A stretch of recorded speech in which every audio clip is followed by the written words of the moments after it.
Hello students. हमने last video में मैंने आपको बहुत अच्छे से समझाया कॉन्सेप्ट रैशनलाइजेशन का। किसका? रैशनलाइजेशन का। और उसमें क्यों बताया था आपको, क्या बताया था कि हमें रैशनलाइजेशन की जरूरत क्यों होती है। जब हम रैशनलाइज करते हैं तो बेसिकली हम किसको रैशनलाइज करते हैं? डिनोमिनेटर को।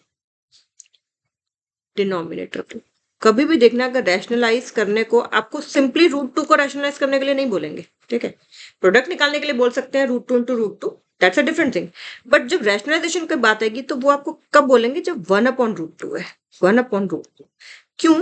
क्योंकि रूट टू क्या है? रूट टू मैंने आपको लास्ट वीडियो में भी बताया था, रूट टू इरेशनल है और जिसकी वजह से वो क्या है, वो एक non terminating and non repeating decimal है। तो अब आप सोचो, एक non terminating non repeating decimal वाला जो टर्म है वो डिनोमिनेटर में है और वन को उससे डिवाइड करना है, यानी कि वन को 1.41 something something something something which is never terminating never repeating, उससे वन को डिवाइड करना है। तो काफी मुश्किल चीज एक आएगी यहाँ पे, जो कि ऑफ कोर्स होगी नॉन टर्मिनेटिंग नॉन रिपीटिंग ही, लेकिन it is very difficult to divide it. तो इस चीज को इजी करने के लिए कॉन्सेप्ट आया रैशनलाइजेशन का। तो 1/√2 को रैशनलाइज करना है, अगर सिंगल टर्म है तो क्या करेंगे? अपनी मर्जी तो नहीं है कि सिर्फ एक तरफ लगा दें, वैल्यू चेंज नहीं होनी चाहिए। 1/√2 की वैल्यू चेंज नहीं हो रही क्योंकि मैंने denominator numerator numerator and denominator दोनों में इक्वल चीज रखी है, विच इज एक्चुअली इसकी वैल्यू क्या है? 1 है ना। तो 1/√2 की वैल्यू चेंज नहीं हो रही। तो इससे फायदा क्या हुआ? इससे फायदा क्या हुआ कि 1 × √2 आ गया ऊपर और नीचे √2 × √2 आ गया। 1 × √2 तो √2 ही रहा, √2 × √2 2 हो गया। तो अब ऊपर आ गया 1.41 something something something divided by 2। तो इसको कैलकुलेट करना इजी है, 0.7 समथिंग समथिंग समथिंग आ जाएगा। होगा चाहे वो इरेशनल ही, नॉन टर्मिनेटिंग नॉन रिपीटिंग आएगा, बट कैलकुलेशन करना तो इजी हो गया ना अब। इसीलिए रैशनलाइजेशन का कॉन्सेप्ट, जैसे कल मैंने बहुत डिटेल में आपको बताया था, इसी वजह से रैशनलाइजेशन का कॉन्सेप्ट किया था। फिर मैंने आपको अदर टर्म्स भी बताई थी, जैसे कि 1/5 माइनस √7 है। तो अब हमें पर्पस हमारा क्या है कि हम इसको न्यूमरेटर डिनोमिनेटर ऐसा लिखें कि जो नीचे है वो रैशनल बन जाए। वो कब बनेगा? जब आपके पास दोनों टर्म स्क्वायर की आएंगी। वो कौन सी आइडेंटिटी होती है? वो a² - b² की होती है। यानी कि हमें अगर एक a + b है तो हम उसको a - b भी मिल जाए, या a - b है तो उसको a + b भी अगर डिनोमिनेटर में कर दें तो हमारे पास आइडेंटिटी लग जाती है। ये मैंने लास्ट वीडियो में बहुत अच्छे से, बहुत बहुत बहुत टाइम लगा के अच्छे से आपको बताया, तो इसको प्लीज देखो। इसी वजह से हम क्या करते हैं, इसी वजह से हमने क्या करते हैं, 1/5√7 को हम किससे मल्टीप्लाई डिवाइड कर देंगे? क्योंकि हमें a² - b² बनाना है। क्यों हमें a² - b² बनाना है? क्योंकि रूट की कोई भी टर्म अगर होगी तो वो स्क्वायर की वजह से रूट हट जाएगा। अब आप कहोगे a + b का होल स्क्वायर क्यों नहीं बना रहे? a + b का होल स्क्वायर तो इसलिए नहीं बना रहे क्योंकि उसमें एक टर्म 2ab भी तो होती है, फिर वो रूट रह जाएगा ना। जैसे इसी में अगर मैं होल स्क्वायर वाली बात करूँ, उसको 5 - √7 के साथ ही मल्टीप्लाई कर दूं तो 2 × 5 × √7 तो रह जाएगा ना। लेकिन हम ये नहीं चाहते, तो यहाँ पे मैं इसको किससे मल्टीप्लाई करेंगे? बस साइन चेंज हो जाएगा। यहाँ माइनस है तो मल्टीप्लाई डिवाइड बाय ये कर दिया। तो अब क्या आया? ऊपर तो 1 से मल्टीप्लाई हुआ ये, तो वो सेम ही रहेगा। और नीचे क्या हुआ? a - b एक ब्रैकेट में है, a + b एक ब्रैकेट में है। तो वो किसका फॉर्मूला होता है? वो तो a² - b² का फॉर्मूला होता है। यानी कि यहाँ पे क्या आ गया? 5² - √7 का स्क्वायर। तो 5 + √7 तो एज इट इज नीचे क्या आ जाएगा? 5 का स्क्वायर 25, √7 का स्क्वायर खाली 7। 5 + √7 अपॉन 25 में से 7 गए 18, ये हमारा आंसर आ गया। तो डिनोमिनेटर क्या आ गया? डिनोमिनेटर रैशनल हो गया ना नंबर। हमने क्या किया? डिनोमिनेटर को रैशनलाइज कर दिया, राइट। उसके बाद फिर हमने एक्सरसाइज 1.4 का क्वेश्चन नंबर 1 भी कर लिया था कल।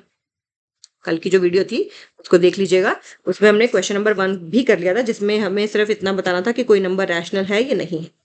अब हम आ जाते हैं क्वेश्चन नंबर 2 पर।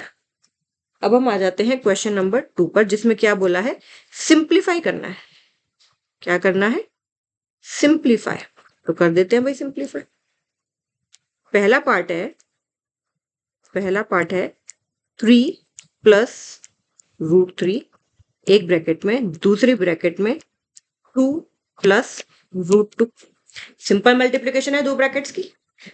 पहले इस 3 को इन दोनों टर्म से मल्टीप्लाई करेंगे, फिर इस √3 को इन दोनों टर्म से मल्टीप्लाई करेंगे। सिंपल। तो पहले तो अगर कंफ्यूजन होता है तो मैंने आपको क्या बोला, ब्रैकेट लगाओ। 3 इंटू 2, 3 को 2 से मल्टीप्लाई किया, 3 को इस 2 से मल्टीप्लाई किया, तो 3 इंटू 2 प्लस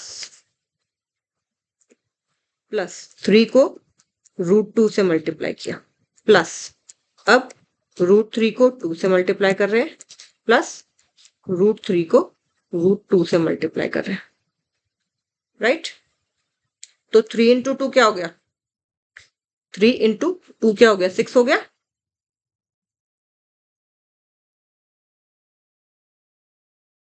थ्री इंटू 2 हो गया 6, प्लस 3√2 रहेगा, 3√2।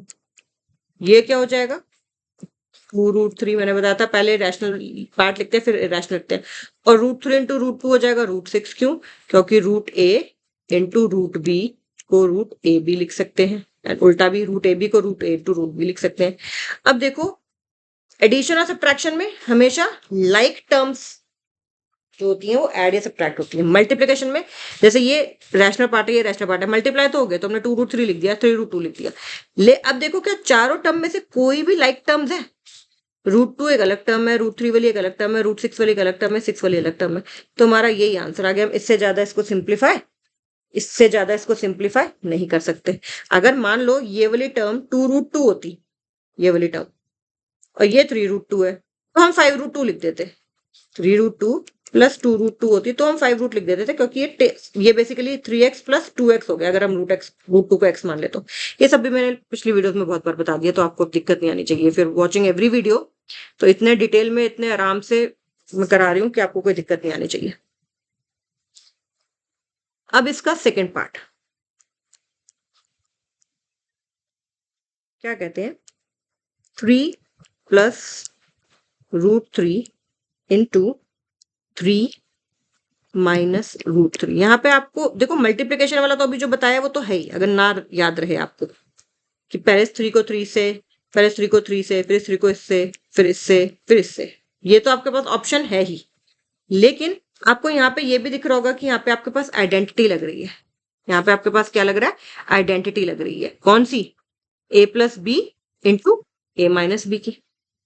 कौन सी आइडेंटिटी लग रही है, a plus B into A minus B. और वो होता क्या है, हमें ये साइड दे रखी है, हमें ये साइड दे रखी है, तो हमें ये वाली साइड बना देंगे हम, तो ये वाली साइड हम बना देंगे। तो ए बी, ये ए है, ये बी है, ये ए है, ये बी है, सिर्फ साइन का चेंज है। तो यानी कि क्या आइडेंटिटी, हम फॉर्मूला ब्रैकेट में लिखेंगे और फिर इस तरह से बना देंगे। 3 का स्क्वायर कितना होता है 9, और √3 का स्क्वायर कितना होगा 3। क्यों होता है √3 का स्क्वायर, √3 का स्क्वायर का मतलब है √3 इंटू √3, यानी कि 3 इंटू 3, क्योंकि √a इंटू √b क्या होता है, √ab।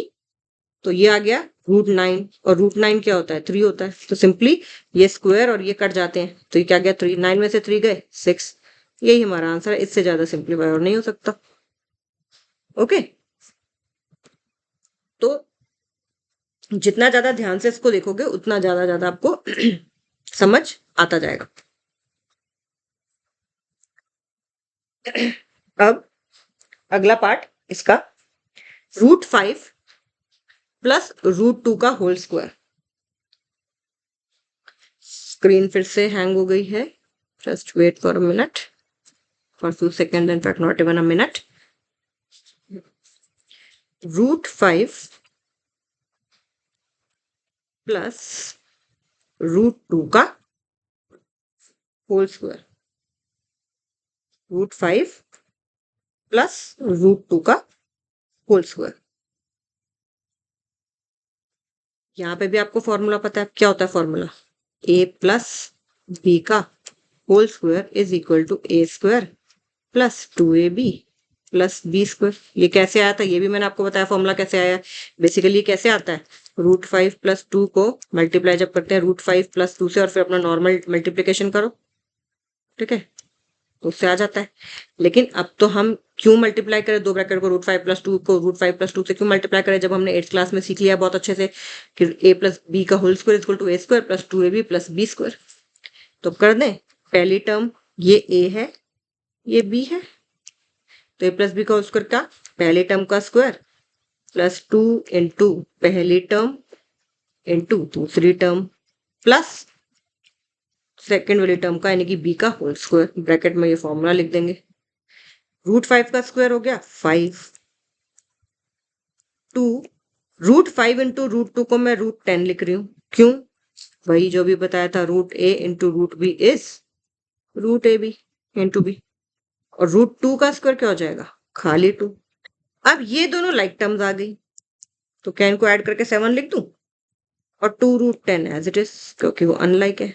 तो हमारा इतना, इससे ज्यादा सिंपल, इससे ज्यादा सिंप्लीफाई हम इसको नहीं कर सकते, क्योंकि अब ये दोनों अनलाइक टर्म्स आ गए, तो ये ऐड नहीं हो सकती, तो इसको यहीं छोड़ देंगे। जस्ट लाइक इट, सपोज करो आंसर आपका 2x + 3y बच रहा है, इसको आगे थोड़ी सॉल्व कर सकते हो। अगर आपके पास कुछ कुछ जैसे आपने अलजेब्रा में 8th क्लास में किया था कि ऐड करो, सब्ट्रैक्ट करो, कुछ x वाली टर्म्स होती थी, कुछ y वाली टर्म्स होती थी, कुछ z वाली टर्म्स होती थी, कुछ xy वाली, कुछ yx z वाली, तो उसमें कहाँ तक आंसर सॉल्व करते थे? जहां तक कि लाइक टर्म्स को हमने सिंगल टर्म बना दिया और बाकी अनलाइक को एज इट इज हम छोड़ देते थे फिर लास्ट में। तो वैसे यहाँ पे हमने किया ये 7 + 2√10। ओके, बहुत इजी क्वेश्चन है, साथ साथ करोगे नोटबुक में तभी समझ आएगा। सिर्फ ऐसे देखते जाओगे कि हाँ समझ आ गया, तो नहीं होगा। जैसे कि स्विमिंग सिर्फ वीडियो देख के नहीं आएगी कभी भी, ड्राइविंग ऐसी वीडियो देख के कभी नहीं आएगी, तो ऐसे ही मोस्ट ऑफ द थिंग्स जो है सिर्फ देखने से नहीं आती हैं, आपको ये मैथ्स जो है प्रैक्टिस करना पड़ेगा। अब इसका 4th पार्ट, वो क्या कहते हैं, √5, ये तो हो गया, अच्छा, √5 - √2 इंटू √5 प्लस √2। फॉर्मूला लग रहा है क्या? a - b, a + b वाला दिख रहा है यहाँ पे, वो क्या होता है? a² - b²। तो क्या ये √5 का स्क्वायर माइनस √2 का स्क्वायर, √5 का स्क्वायर 5, √2 का स्क्वायर 2, क्या आंसर 3 नहीं आ जाएगा?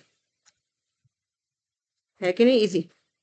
a - b, a + b, ये साइड दे रखी है हमें, ये बना देंगे हम इसका। ये बनाया तो पहली टर्म का स्क्वायर माइनस दूसरी टर्म का स्क्वायर, √5 का स्क्वायर किया आ गया 5, √2 का स्क्वायर कर दिया 2, बीच में माइनस है तो -5 - 2 इज 3, आंसर आ गया 3।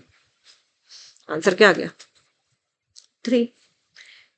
अब इसका क्वेश्चन नंबर 3 है कि रिकॉल करो कि पाए जो है, जो कल की वीडियो में मैंने आपको बताया था, कल की या परसों की, कि पाए होता क्या है। पाए सरकमफ्रेंस, किसी भी सर्कल का सरकमफ्रेंस अगर हम ले लें और उसको उसी सर्कल के डायमीटर से जब डिवाइड कर दें, तो कितने मर्जी सर्कल ले लो, अलग अलग सर्कल्स, ठीक है, अलग अलग सर्कल्स ले लो, तो देखा गया कि सारे सर्कल्स में ये जो रेशियो आई वो सेम ही थी ऑलमोस्ट। ठीक है, ऑलमोस्ट क्या मतलब, क्योंकि वो सेम ही थी और उसी को पाई का नाम दिया गया। और मैंने आपको बताया था पाई इरेशनल है, जबकि 22/7 जो कि हम जनरली वैल्यू लेते हैं वो रैशनल है। क्यों? क्योंकि एक्चुअली में पाई की वैल्यू ये नहीं है, ये तो p/q की फॉर्म में, p/q की फॉर्म में, p एंड q इंटीजर्स है and q not equal to 0, तो ये तो रैशनल है, लेकिन पाई इरेशनल है, ये बात हमने की थी। तो अब इस क्वेश्चन में वो वही कह रहे हैं कि पाई जो है वो तो c/d की वैल्यू है सर्कमफ्रेंस अपॉन डायमीटर के, लेकिन फिर भी इरेशनल क्यों है? तो ये चीज मैंने आपको बता दी थी, कल डिस्कस कर ली थी। और अभी जो न्यू बुक आएगी मोस्ट प्रॉब्ली उसमें ये सारी चीजें नहीं होंगी। इसी तरह से क्वेश्चन नंबर 4 है जो represent √9.3 on the number line. ठीक है, कि रिप्रेजेंट करना है आपको कोई पॉइंट्स में नंबर जो है, और क्योंकि हर रियल नंबर को नंबर लाइन पर रिप्रेजेंट कर सकते हैं, तो √3.5, √9.3, √9.1 इन सबको भी हम रिप्रेजेंट कर सकते हैं। बट ये न्यू बुक जो अभी सिलेबस आ रहा है 9th क्लास का 2026-27, उसमें ये चीजें मोस्टली नहीं होंगी, तो इसलिए इस समय ये क्वेश्चन हम छोड़ देते हैं, बाकी जब न्यू बुक आएगी अगर होगा तो उसमें कर लेंगे। अब इस एक्सरसाइज का लास्ट क्वेश्चन है, क्वेश्चन नंबर 5, जिसमें बोलते हैं कि रैशनलाइज करना है डिनोमिनेटर को। क्या करना है? रैशनलाइज करना है डिनोमिनेटर्स को। सारे पार्ट्स जो भी एक एक करके हम करेंगे, उनके डिनोमिनेटर्स को रैशनलाइज करना है। तो पहला पार्ट है 1/√7, बहुत अच्छे से हमने कल ये किया है। ठीक है, और अभी भी मैंने वीडियो शुरू होते एक एक एग्जांपल दोबारा करा दिया था। सिंपली √7 है, सिंगल टर्म है, तो रैशनलाइज करने के लिए सेम जो न्यूमरेटर में डालेंगे वही डिनोमिनेटर में, ताकि ये वाली जो हम चीज जो ऐड कर रहे हैं उसकी वैल्यू वन ही है, एनीथिंग मल्टीप्लाइड बाय वन उसकी वैल्यू रिमेन्स, इसकी वैल्यू चेंज नहीं होनी चाहिए। तो इसकी वैल्यू कब चेंज नहीं होगी, जब हम जिस चीज से मल्टीप्लाई कर रहे हैं वो वन हो। 1/√7 को 1 से मल्टीप्लाई करोगे तभी तो उसकी वैल्यू चेंज नहीं होगी। और 1 को मैं इस तरह से लिख सकती हूँ कि ऊपर नीचे सेम चीज लिखूं, और लेकिन मैं अपने हिसाब से लिखना चाहती हूँ ना वो चीज होगी कौन सी जो मुझे सर्व कर रही हो। मेरा यहाँ पे मेरे √7 को रैशनलाइज कर दे तो √7 से कर दिया, तो ये आ गया 1 into √7 is √7, √7 into √7 is 7।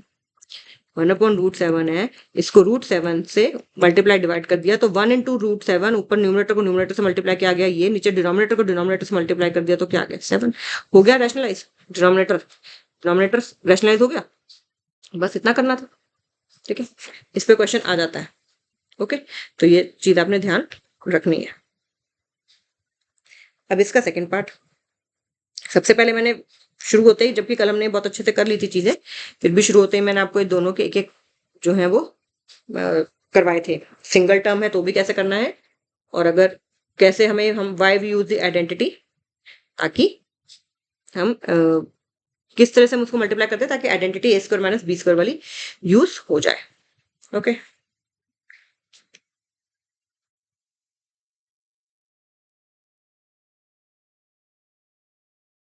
Second part,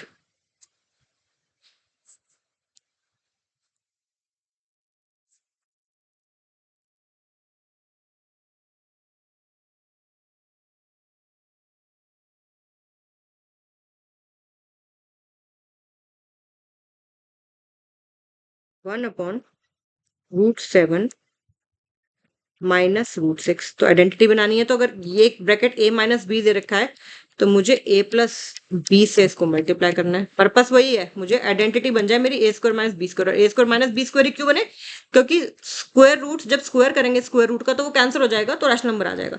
अब ऊपर इस 1 को इससे मल्टीप्लाई करेंगे, नीचे ये दोनों मल्टीप्लाई करेंगे, 1 को ऊपर मल्टीप्लाई करेंगे तो ये तो रहेगा √7 + √6, नीचे क्या आ जाएगा a का स्क्वायर माइनस b का स्क्वायर। ब्रैकेट में फॉर्मूला जरूर लिखेंगे, a+b * a - b = a² - b²। तो क्या आया ये, ऊपर √7 + √6 एज इट इज, नीचे √7 का स्क्वायर 7, √6 का स्क्वायर 6, तो क्या आ गया √7 + √6, 7 - 6 तो 1 ही होता है, अपॉन 1 है तो अपॉन 1 को चाहे मत लिखो, सिंपली क्या आ गया √7 + √6, सिंपली क्या आ गया हमारे पास √7 + √6। ओके, इसके दो पार्ट रह गए, इसको करते हैं फिनिश, और फिर ये वाला जो है हमारी एक्सरसाइज इसके बाद ये फिनिश हो जाएगी।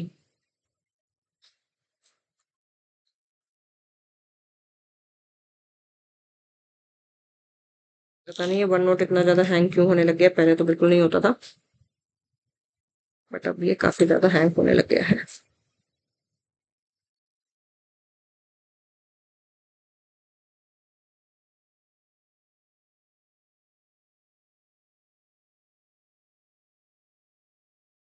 Just wait for one few seconds in fact।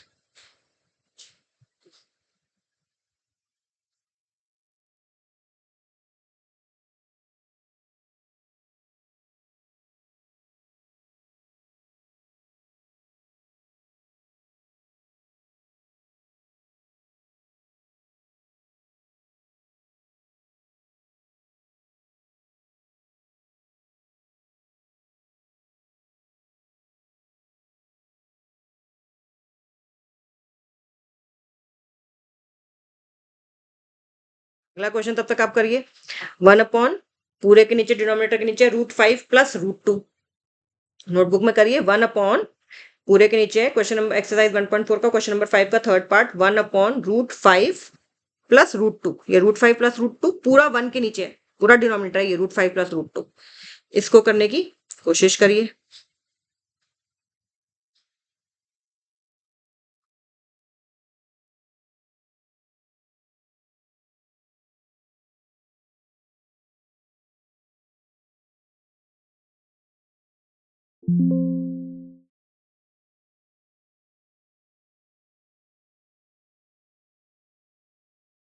चलो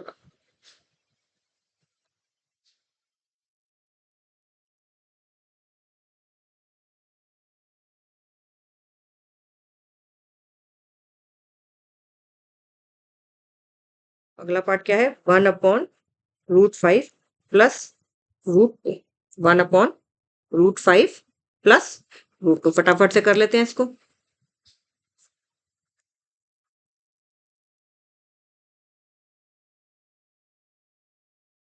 तो ये जो है इसको किससे मल्टीप्लाई करेंगे आइडेंटिटी बनाने के लिए, √5 माइनस √2 से मल्टीप्लाई डिवाइड, √5 माइनस √2। न्यूमरेटर में 1 से मल्टीप्लाई होके वो एज इट इज रहेगा और नीचे क्या आ जाएगा, √5 का स्क्वायर माइनस √2 का स्क्वायर। तो इधर आ गया √5 माइनस √2, √5 का स्क्वायर 5, √2 का स्क्वायर 2, तो क्या आ गया √5 माइनस √2 अपॉन 3। ये हमारा आंसर आ गया। हो गया क्या डिनोमिनेटर रैशनलाइज। डिनोमिनेटर में पहले √5 प्लस √2 था जो कि रैशनल था, अब खाली 3 बच गया जो कि क्या है, रैशनल है ना। तो हमारा आंसर आ गया ना। मैं क्या बोला था करने को, हमें बोला था कि रैशनलाइज कर दो डिनोमिनेटर को, यही तो बोला था कि रैशनलाइज कर दो डिनोमिनेटर को, तो हमने कर दिया। ओके, अब इस एक्सरसाइज का लास्ट पार्ट, इस एक्सरसाइज का लास्ट पार्ट, इसको दोबारा देख लो आप लोग। 1/√5 प्लस √2 को किस तरह से किया, √5 माइनस √2 से divide and multiply and divide किया, ताकि वो जो जिससे मल्टीप्लाई डिवाइड करे उसकी वैल्यू 1 ही रहे। ठीक है, इसीलिए हमने ऐसा किया और फिर बस आइडेंटिटी लग गई और सॉल्व हो गया। अब इस एक्सरसाइज का लास्ट पार्ट, उसके बाद हम वाइंड अप करेंगे, वो है, अब ध्यान से देखना नीचे क्या है उसमें डिनोमिनेटर में, √7 माइनस 2, सिर्फ √7 के ऊपर है। तो हम यहाँ पे भी √7 प्लस 2, यहाँ पे भी √7 प्लस 2, क्योंकि हमें ए और बी की वैल्यू चेंज नहीं करनी है। अगर ये ए है और ये बी है तो मुझे इस तरह से करना है कि ए बी की वैल्यू इधर भी सेम रहे। तो बस फॉर्मूला लग गया, उधर तो √7 प्लस 2 ही आ गया, इधर ब्रैकेट में आइडेंटिटी जरूर लिखनी है, √7 का स्क्वायर माइनस 2 का स्क्वायर। न्यूमरेटर तो सेम ही चल रहा है, √7 का स्क्वायर होता है 7 और 2 का स्क्वायर होता है 4। √7 का स्क्वायर होता है 7 और 2 का स्क्वायर होता है 4। तो कितना आ गया, √7 प्लस 2 अपॉन 7 माइनस 4 कितना होता है, 3। हो गया डिनोमिनेटर रैशनलाइज, हो गया डिनोमिनेटर रैशनलाइज। उधर √5 प्लस √2 था तब भी 5 माइनस 2 3 आया था, यहाँ √7 माइनस 2 है। √7 का स्क्वायर किया तो 7, 2 का स्क्वायर किया तो 4। ये √2 नहीं है, ये जो वैल्यू है 2 है, तो 2 का स्क्वायर करेंगे, √2 नहीं है ये, √2 होता तो √2 का स्क्वायर 2 आता, लेकिन ये 2 है तो 2 का स्क्वायर 4 आता है। ये छोटी छोटी बातें बस ध्यान रखनी है नोट करते हुए कि हम गड़बड़ तो नहीं उतार रहे बस। ठीक है, तो ये फिनिश हो गई एक्सरसाइज, एंड साथ साथ करते रहिए क्वेश्चंस को, and do share this video with your friends and your friends, your relatives जिनको लगता है कि जरूरत हो। Okay, and subscribe to the channel also. Okay, bye, take care.